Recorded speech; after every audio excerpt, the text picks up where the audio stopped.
7월 25일 새벽 기도의 말씀입니다. 오늘 본문은 요한계시록 16장 12절부터 21절입니다. 또 여섯째 천사가 그 대접을 큰 강 유브라데에 쏟음에 강물이 말라서 동방에서 오는 왕들의 길이 예비되었더라. 또 내가 보매 개구리 같은 새 더러운 영이 용의 입과 짐승의 입과 거짓 선지자의 입에서 나오니 그들은 귀신의 영이라. 이적을 행하여 온 천하 왕들에게 가서 하나님 곧 전능하신 이의 큰 날에 있을 전쟁을 위하여 그들을 모으더라. 보라, 내가 도둑같이 오리니 누구든지 깨어 자기 옷을 지켜 벌거벗고 다니지 아니하며 자기의 부끄러움을 보이지 아니하는 자는 복이 있도다.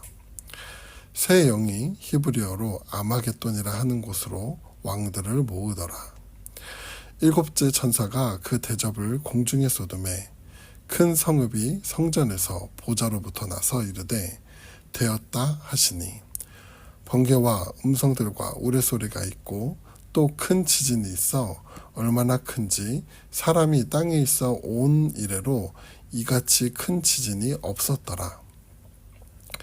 큰 성이 세 갈래로 갈라지고 만국의 성들도 무너지니 큰 성 바벨론이 하나님 앞에 기억하신 바 되어 그의 맹렬한 진노의 포도주 잔을 받음에 각 섬도 없어지고 산악도 간데 없더라.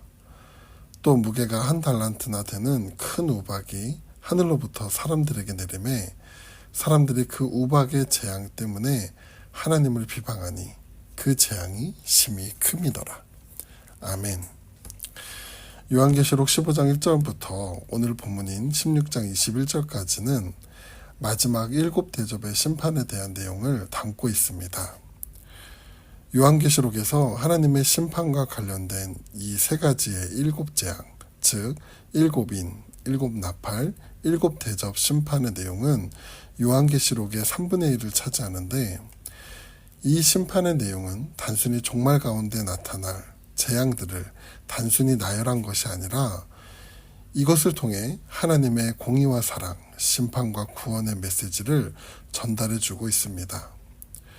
그리고 이 3가지 7 재앙을 이해할 때 기록의 순서처럼 재앙이 순서대로 일어나는 것이 아니라 같은 사건을 다른 관점에서 반복적으로 보여주는 구조로 이해해야 하는데 이는 예수님의 일생을 다양한 각도에서 보고 기록한 사복음서처럼 이 3 재앙은 종말과 구원이라는 주제를 중심으로 연결되며 하나님의 심판이 점차 심화되는 과정을 보여주고 있습니다. 이러한 내용을 가지고 오늘 마지막 7 대접 재앙 마지막 부분을 함께 살펴보려고 합니다. 먼저 오늘 본문의 앞 내용인 16장 1절부터 11절까지의 내용을 보면 7 대접 심판 중 5 대접 심판까지의 내용을 기록하고 있는데 그 내용을 간단히 보면 각 대접이 천사들에 의해 부어질 때 다른 재앙이 나타납니다.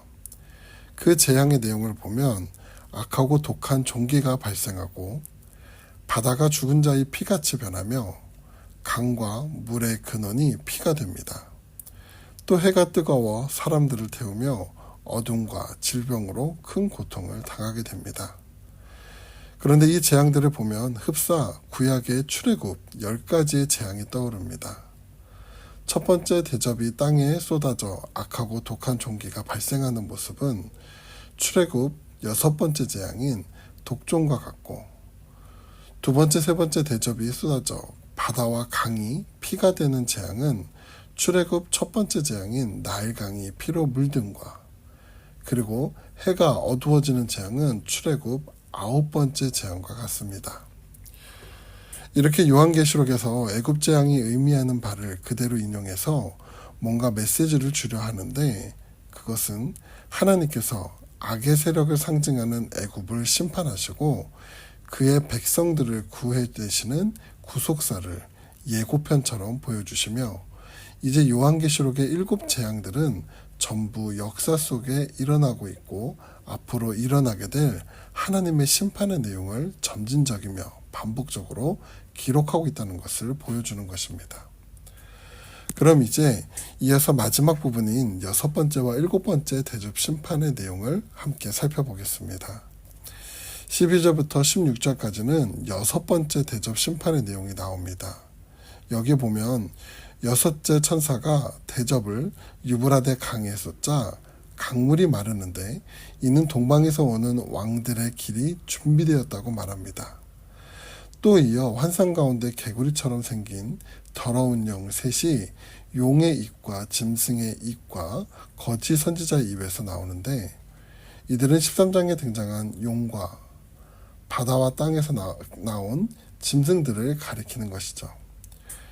여기 6번째 대접 재앙 가운데 등장하는 개구리는 애굽의 2번째 재앙인 개구리가 나와 애굽 땅을 덮었던 둘째 재앙을 연상케 합니다. 또 새 더러운 영들을 귀신들의 영들인데 이적을 행함으로 하나님의 큰 날에 일어날 전쟁을 위해 세상 왕들을 모으고 그곳을 히브리어로 아마겟돈이라고 합니다. 아마겟돈은 히브리 원어로 무깃도의 산을 뜻하는데 이곳은 구약 성경에서 종종 전투가 벌어지는 곳을 가리키며 이 아마겟돈은 하나님과 악의 세력이 치르는 종말론적인 전쟁을 상징하는데 이러한 아마겟돈은 세상에 속하는 악한 세력이 하나님에 의해 철저하게 심판받음을 나타냅니다. 그리고 6번째 대접 재앙 가운데 눈길을 끄는 것은 15절에 보면 재앙을 말하는 가운데 예수 그리스도께서 도둑같이 오시겠다고 경고의 말씀을 던지며 이어서 자기의 옷을 지켜 벌거벗고 다니지 아니하며 자기의 부끄러움을 보이지 아니하는 자가 복이 있다고 말씀합니다. 이는 예수님의 재림에 대한 말씀으로 심판의 때에 대적의 공격 가운데 스스로를 잘 지키기 위해서 영적으로 잠들지 말고 늘 깨어 있으라고 말씀하시는 것이죠. 이어 7번째 대접 심판의 내용을 보면 7째 천사가 대접을 공중에 쏟자 성전 보좌로부터 되었다고 외치는 큰 음성이 들리는데 이는 하나님께서 뜻하신 심판이 마침내 완성됨을 말하는 것이죠. 그리고 뒤이어 하나님의 위엄과 능력, 영광을 상징하는 번개와 음성, 우레소리와 더불어 전대미문에 강력한 지진이 발생하는데 이로 인해 바벨론은 새 갈래로 갈라지고 만국의 성들이 무너집니다. 여기 새 갈래로 갈라졌다는 말은 회복이 불가능할 정도로 완전히 파괴되었다는 것을 뜻합니다. 강대국 바벨론이 멸망한 이유는 하나님의 맹렬한 진노의 심판을 받았기 때문이죠. 앞서 요한계시록 14장 8절에서 바벨론은 음행으로 모든 나라에게 진노의 포도주를 마시게 한 죄 때문에 멸망한 것이라는 메시지를 이미 받았습니다.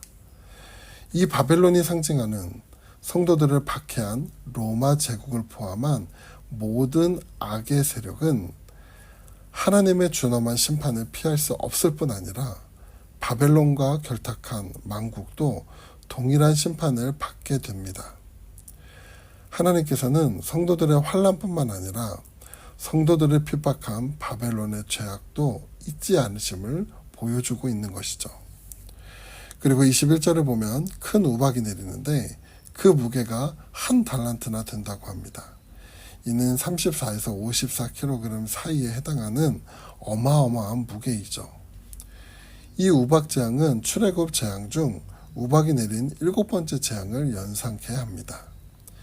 큰 우박으로 인해 사람들의 피해는 상당했을 것인데 악인들은 이 거대한 우박으로 고통을 당하면서도 여전히 회개하지 않고 오히려 하나님을 비방하는 모습들을 볼 수 있는데 하나님의 진노를 담은 7 대접 재앙이 강력한 심판의 성격을 띠는 것처럼 악인들도 이 재앙들에 대해 여전히 완고하고 완악한 반응을 보이고 있음을 살필 수 있습니다.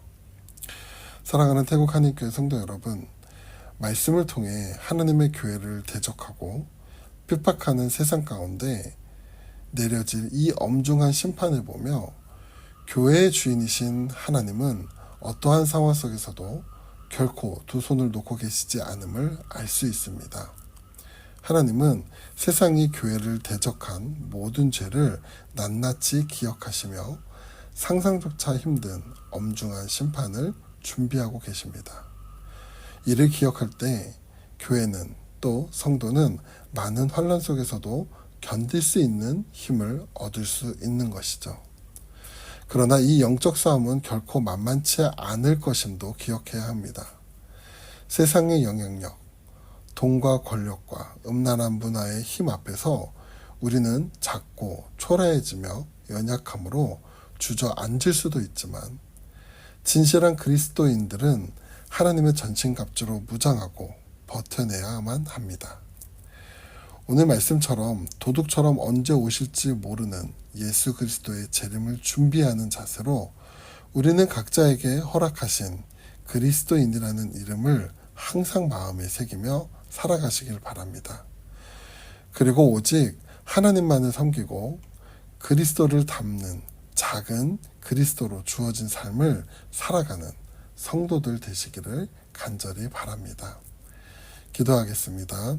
하나님, 우리는 세상을 살아가며 많은 영적 싸움을 해나갑니다. 이러한 상황들 가운데 때론 우리의 믿음이 흔들리기도 놓치기도 합니다. 그러나 말씀을 통해 우리에게 깨닫게 하실 때 악한 세상을 결코 그대로 두지 않으시고 엄중한 심판을 준비하고 계심을 바라보며 오늘의 시험과 어려움을 이겨나갈 수 있는 힘과 용기를 허락하여 주시옵소서. 감사드리며 예수님의 이름으로 기도드립니다. 아멘.